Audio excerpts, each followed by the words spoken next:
What's up, people? Marjack79 here. We are back again today to talk about the newest movie, Mortal Kombat. This got released on HBO Max, the theaters the other day. We just watched it, and I am here to talk about it. Going to be my review slash breakdown. Not going to be your typical review like all my other videos. I like to dissect specific parts of the movie.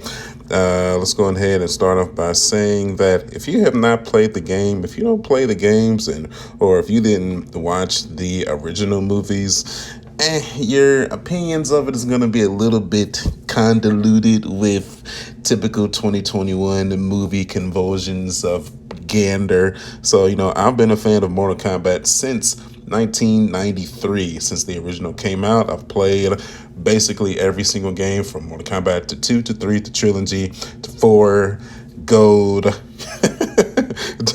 Deadly Alliance, Deception, so on and so forth. I played them all. So I'm coming at this review from a typical fan standpoint. So I'm going to be biased about a few things. I'm going to be honest about a few things. So from this point, let's get started. I want to talk about the main character, Kang, first.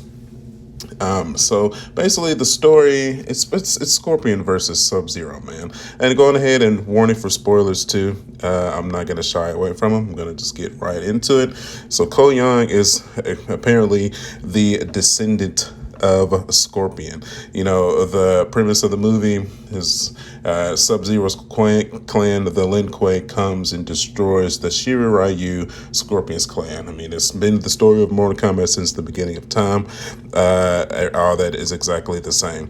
Now, the thing that changes is apparently, the story of Mortal Kombat picks up like thousands of years after Sub-Zero kills Scorpion or Hanzo Hasashi, so on and so forth, where in the games and whatnot, it kind of, the tournament kind of takes place a little bit after those turn of events. So that's pretty cool, I guess, to differentiate the movie from the game so that the movie can stand alone in its own specific timeline. So, I understand them wanting to create it in that fashion. Now, Kang himself, was I a fan of the character? This fighting style was cool.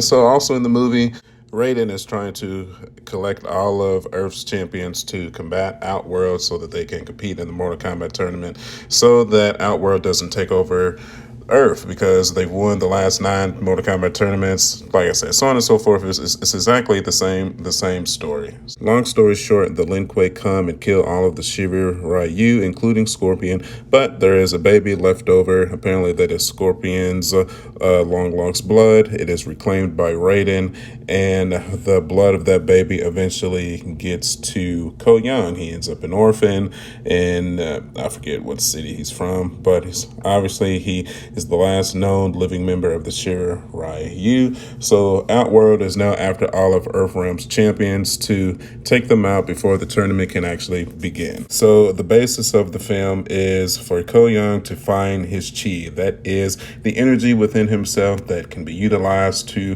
protect his loved ones and to help him win the tournament. So that's what leads him to the Wushu Academy, which includes Liu Kang, Raiden, and Kung Lao. They actually act as trainers within this movie.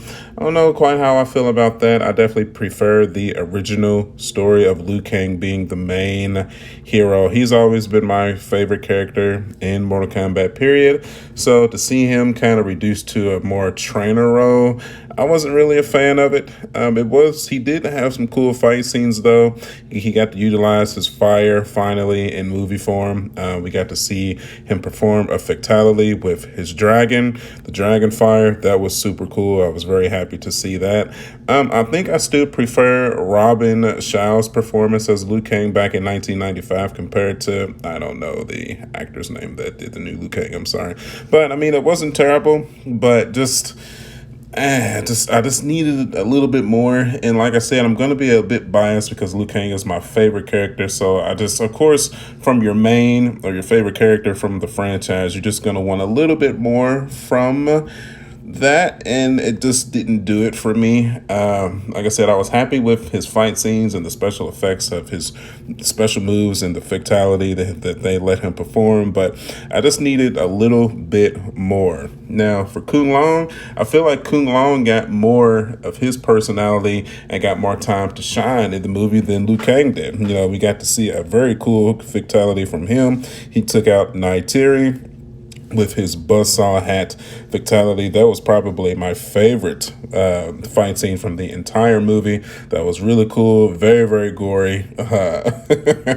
That definitely brought some smiles across all the people that was watching in the theater with me. That was definitely a key moment. But unfortunately, the fun times did not last, because then Shang Tsung took hold of him and soul sucked him. Yeah, sucked it right out. Sucked him dry. Sucked it. Son, your soul is mine. Basically, just like every other Mortal Kombat game, that's the eventual sad fate of Kung Long. He just doesn't survive. So, yeah. Now, that takes us to Sonya Blade, the general of the Special Forces. A really, really cool character. I've always loved her character. Felt like they really nailed her personality pretty well. She was probably one of the most best represented characters who had the same personality from the game that translated into the movie. You know, the actress really performed her really well. I was happy with it. She got her moves right. She got, when she unlocked her chi, she got her energy blast. I was really happy to see that. And they even got some of her leg grabs right as well. So really, really fun character. Hopefully they're able to translate that into further projects. Then that takes us to Kano, probably my favorite part in the entire movie, my most favorite character. Basically every dialogue that Kano had, I loved. That's fucking great. It was so good. His Australian accent, I swear I need to find out this actor's name, because he played this character so good. It's just a shame that he did not make it to the end of the movie. Obviously, it's Kano. He starts out on the good side, but then, you know, money influences him to turn to the bad side, and that ends up being his downfall. But if it was one best aspect of the movie that kept me engaged in the comedy and in action sense, Kano was definitely it. His eye laser was utilized well. He even had a heart grab fatality. You can't beat that, man. You gotta love it. And then that takes us to Jax. Also a very well represented character as well. His personality from the game translated pretty well into the movie as well. Actor really did his research on portraying that greatly. How Jax unlocked his key and got his mechanical arms, pretty cool. I mean, surely you've seen the movie by now. So Sub-Zero blows his arms off with his ice freeze. Then the White Lotus Society reclaim his body and rebuild him with some crappy arms. And then by unlocking his chi, he gets his real mechanical arms. I don't know how I feel about that. In the game, the Special Forces reclaimed his body and rebuilt his arms to look at how they looked after, you know, it wasn't no giving him crappy arms at first and then, you know, going on from there. I mean, he always had the good mechanical arms. So, I mean, cool for movie subplot, I guess, but the execution of it, I wasn't really a fan of. He did have one of my favorite fatalities from the game, though. The hand clap that the Skull Smasher on Reiko was just a beautiful thing to witness. I mean, just spit, blood, and guts, and brain particles flying everywhere. It was wonderful. Then that takes us to Molina. I was not satisfied with how they portrayed Molina at all. She went from basically, you know, in the game, she's trying to take over the Outworld throne. And in this game, she's just a regular goon. The only line that she really had was she's talking to Sonya, and then she stabbed her, and then she licked the blade like, And then she's like, you don't even have the blood of a champion. It's because Sonya hadn't technically gotten her champion symbol yet. She had to kill Kano to get that. But I was not a fan. I was not a fan at all. I was very disappointed because Molina is not just a brainless grunt. You know, she's got dialogue. She has her own sub storyline. And then they didn't even include Katana in the movie at all. Like, what? No. How the fuck do you put Molina in, but you don't put Katana in? No, explain that to me. No, I do not accept that. You are awarded no points for that, and that is an unforgivable sin. Come on, if you're any fan of Mortal Kombat, you know if you put Molina in, you have to put Katana in there too. That's crazy. Then that takes us to Cabal. Cabal's character, I really didn't have too much of an issue with. He's really never had the most extensive Mortal Kombat character bio, lingo, story, so on and so forth. He's a super fast guy. Kano fucked him up, so he's got all these enhancements in his chest and face mask or whatever. He's got hook blades. That's always cool. And like I said, he's super fast. All that was pretty well represented within the movie as well. He fought Liu Kang, almost kind of beat him the first time. Then in the second fight, Liu Kang got him with his dragon fire. So that was pretty sweet. But overall, really cool representation of their fight scenes. I really, that was a highlight of the movie for me, for sure. I couldn't ask too much from that. But then that takes us to Prince fucking Goro. I know I'm starting to get a little angry, man, but Prince Goro probably was the part that pissed me off the most. He's the core center of the original Mortal Kombat. He is the champion of the previous 9 tournaments. What they did to Goro in here, they pretty much just made him a brainless monster. Even in the original Mortal Kombat movie, they gave him some dialogue and gave him a personality, but in this one, he was just a roar, roar, roar, roar, roar, roar. No, no. No, at this point in the movie, I was like, okay, so I think we've reached all the good parts, and it was pretty much on downhill from here. You know, what jacked me up too is like, there was a statue that was showcased of Goro, like in the beginning of the movie, that showed him holding some daggers. Where was his daggers at when he was fighting Ko? I guess he just forgot those, I guess. He didn't think he was going to need them. Okay, yeah, man, that's fine. They had Prince Goro hiding in this garage shed, sneaking around like this fucking, secret agent or something, this spy. And I'm like, no, that is not. Goro has never been like a ninja, like spy sneaking around. He's always been this mammoth, overgrown figure that just destroys everyone. He does not sneak around. He comes out, he's ready to go, and he just destroys you. This was completely so out of his character. This was the worst part of the movie for me. That, and then Ko finally unlocking his chi, which just ended up being body armor. What? Oh God.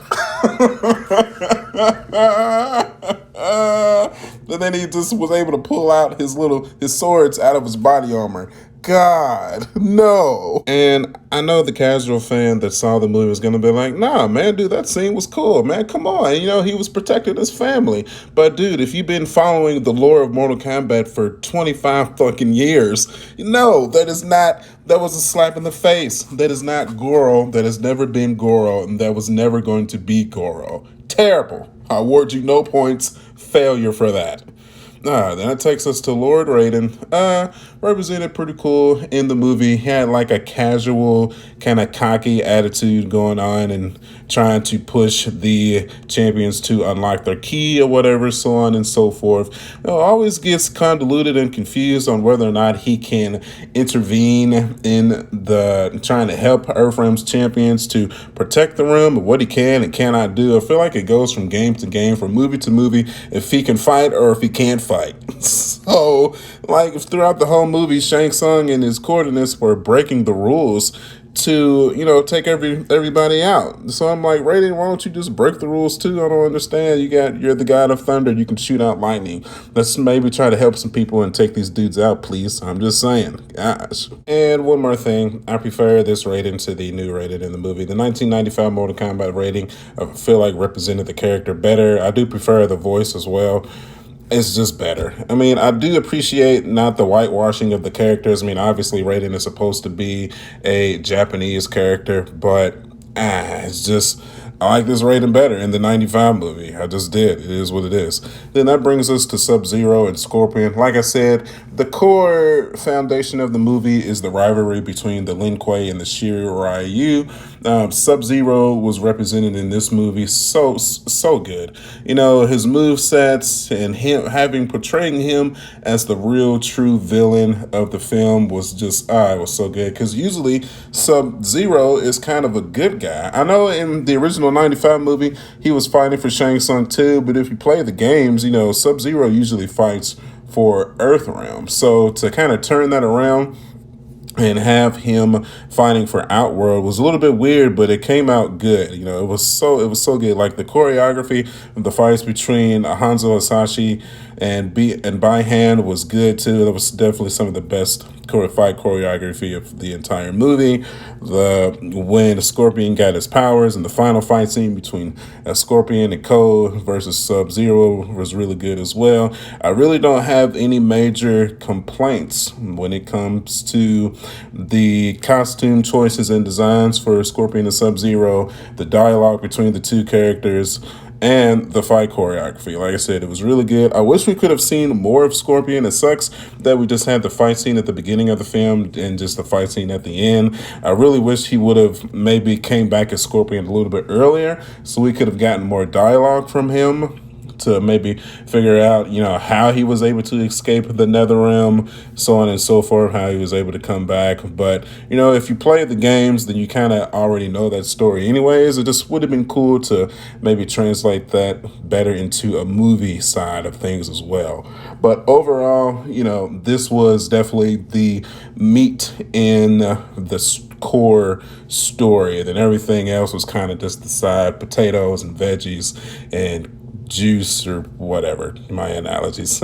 And one more thing, while this Shang Tsung did an okay job, he will never be the main guy from the 1995 movie. That him and Robin Scholl's chemistry in the original 95 Mortal Kombat is why that movie is so beloved by so many people, in my opinion. He was so good that they actually took his motto and implemented that into the Mortal Kombat 11 video game. He was that good. Like, your soul is mine. That can't. Sometimes you're just given roles that you just create yourself that is so good and it just can't be mimicked. And this is definitely one of those roles, man. I honestly wouldn't even have minded him coming back. I'm sure he's an older man now, but maybe even having him come back and playing the older version of Shang Tsung, I would actually have preferred that compared to the actor that we got. And it's not like he did a terrible job. It's just, it's just one of those characters where you have in your head what you want to see, and that wasn't it. I wanted to see